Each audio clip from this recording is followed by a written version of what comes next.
Let's talk about something that most people feel but haven't quite put into words yet.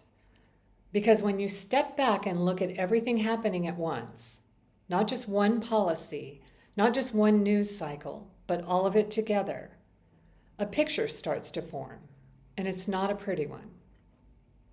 So let's walk through it, starting with housing. The home ownership rate in this country has been declining for years. And it's not because people don't want to own homes. It's because the math no longer works for ordinary people. Median home prices have outpaced median wages by a ratio that should be scandalous. And when buying became impossible for a growing segment of the population, what happened to rents? They went up. Because when you have nowhere else to go, landlords know it.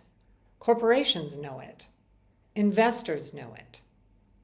And a significant portion of the single-family housing market is now owned not by families, but by investment firms, buying up inventory, driving up prices, collecting rent from people who used to be buyers. That's not a housing market anymore. That's an extraction system. Next up, the jobs.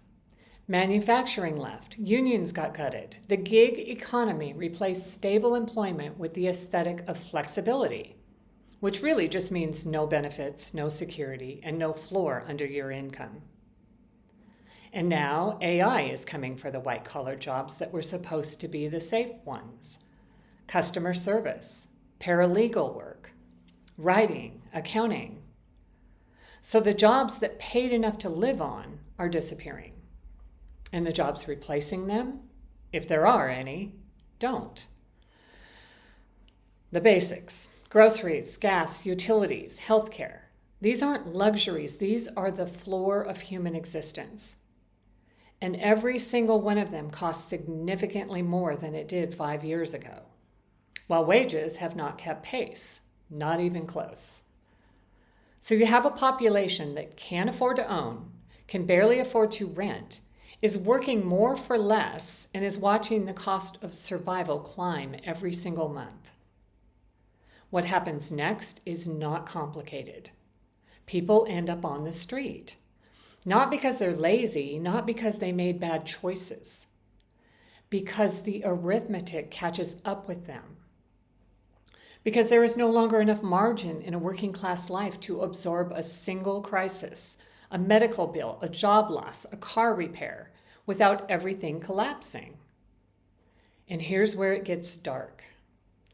Because you would think if this were an accident, if this were just market forces nobody controlled, that the response would be to address the conditions creating homelessness. Build affordable housing, raise wages, cap rent increases, fund mental health services, create actual pathways back. But that's what you'd do if homelessness were a problem you were trying to solve. That's not what's happening.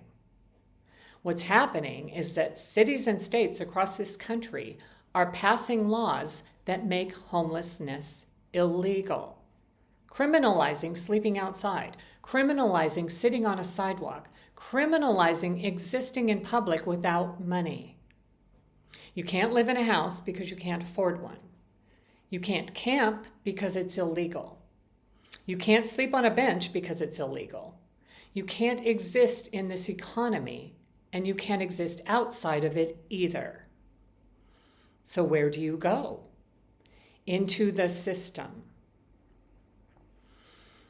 The United States incarcerates more people than any other nation on earth, and a significant portion of that incarceration is run by private, for-profit corporations, companies that have a financial incentive to keep those beds filled. Inside those facilities, incarcerated people work for pennies, sometimes for nothing, picking crops, manufacturing goods, staffing call centers.